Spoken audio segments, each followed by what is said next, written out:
Hello students, आज हम शहीद नंद कुमार पटेल विश्वविद्यालय रायगढ़ और अटल बिहारी वाजपेयी यूनिवर्सिटी बिलासपुर के सिलेबस को देखेंगे। ये आपका इंग्लिश लैंग्वेज का सिलेबस है पार्ट 2 के लिए, मतलब सेकेंड ईयर के लिए। तो इसमें आपका बीए का भी है, बीएससी का भी है, BCom, BA home science, BCA, BBA सबका है इंग्लिश लैंग्वेज का सिलेबस। तो इसको हम लोग डिटेल में देखेंगे, स्टडी करेंगे। Unit first is short answer questions to be assessed by 5 short answer questions of 3 marks each।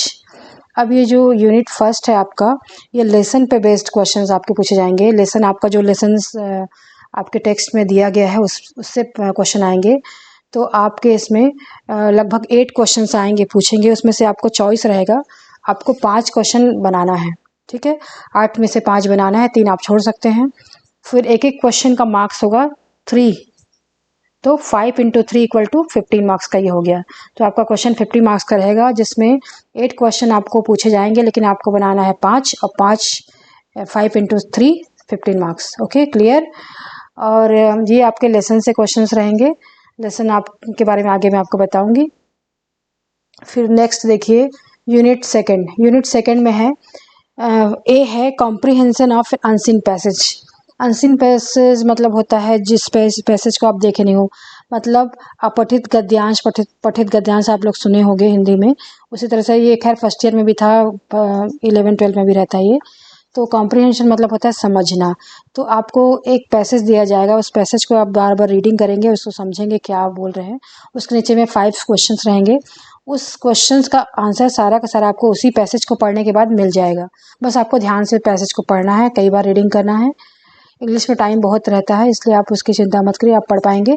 और उसके बाद पढ़ने के बाद आप 1 by 1 क्वेश्चन के आंसर देंगे। अक्सर ऐसा होता है कि फर्स्ट क्वेश्चन का आंसर पहले 1-2 लाइन में मिल जाता है, सेकंड का अगला 2 लाइन में मिल जाता है, थर्ड का अगला 2 लाइन में।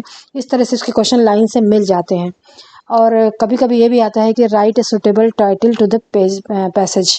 तो अगर टाइटल आएगा तो आप लिखेंगे जिसमें लगेगा कि इसमें कोई प्रोमिनेंट फीलिंग है, जो इसमें मेन बात मुद्दा बताना चाह रहा है, उसको आप टाइटल बना के छोटा सा टाइटल लिखेंगे, ठीक है। ये आपका 10 मार्क्स का रहेगा।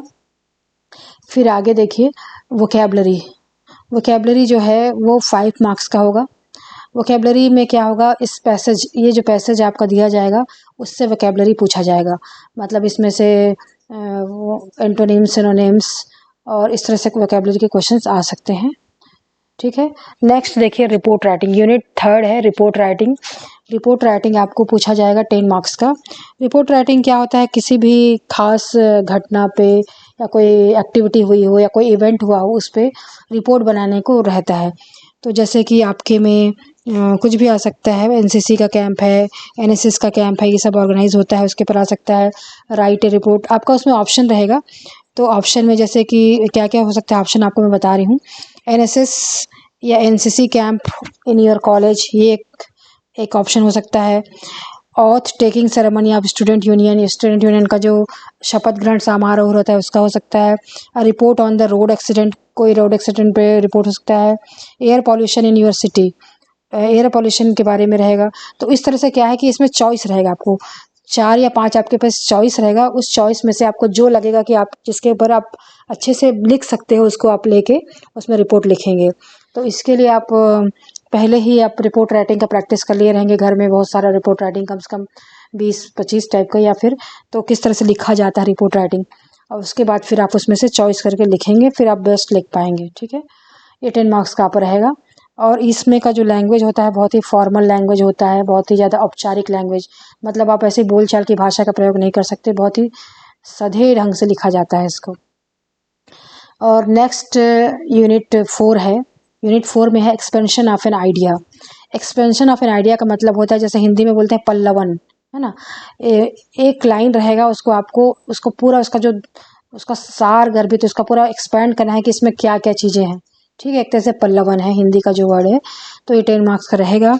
तो इसमें किस तरह से एग्जाम्पल हो सकते हैं ये बता रही हूँ आपको। आपको ऐसा क्वेश्चन आ सकता है, expand any one of the following ideas is not less than 200 word. मतलब 200 से कम वर्ड में एक्सप्लेन नहीं करना, मतलब लगभग 200 वर्ड में आपको एक्सप्लेन करना रहेगा।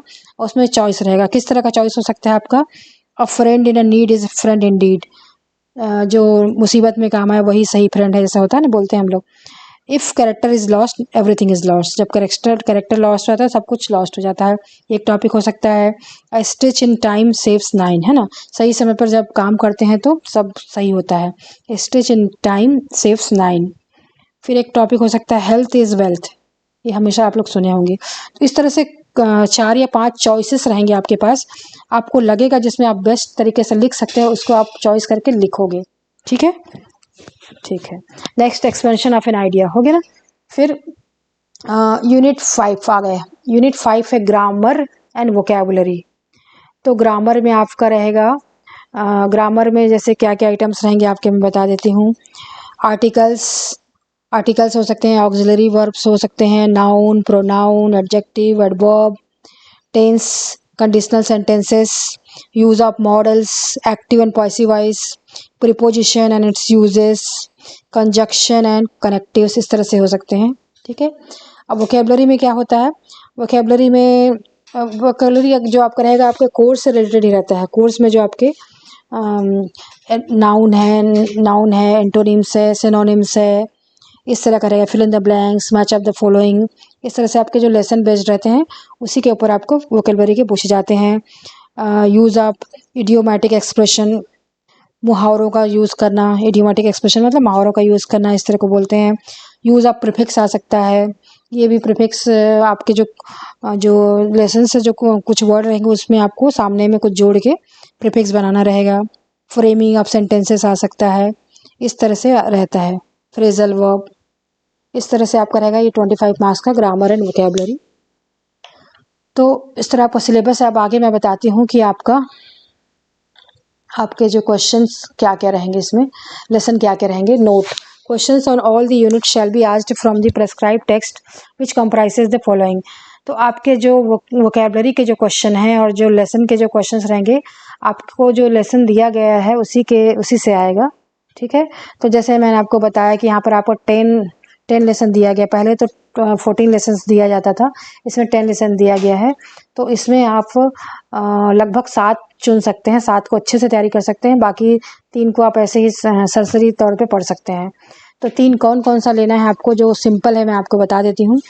जो बाकी से सिंपल है वो है सोनेट टू द साइंस, इसको पढ़ना है, बहुत छोटा है लेसन। फिर साइंस इन एंशिएंट इंडिया, ठीक है। और J.C. Bose, lesson 4 J.C. Bose, ये सिंपल है। श्रीनिवास रामानुजन, लेसन 5, ये भी सिंपल है। फिर एक है फाइटिंग डिजीज, इसको हम लोग पढ़ते आए हैं अभी तक डिजीज़ के बारे में, तो ये हमसे बन जाएगा। और एक है प्लास्टिक सर्जरी, जो पहले मैं नहीं बता पाई थी आपको।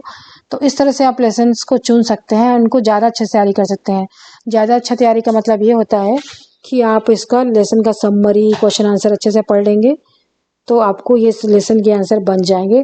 और आपको 8 क्वेश्चन पूछे जाएंगे जिसमें आपको 3 को छोड़ सकते हैं, 5 को बनाना है आपको, इसलिए इसमें आप चॉइस ले सकते हैं। इसलिए में 10 में से आप 3 लेसन को छोड़ सकते हैं। इस तरह से है आपका।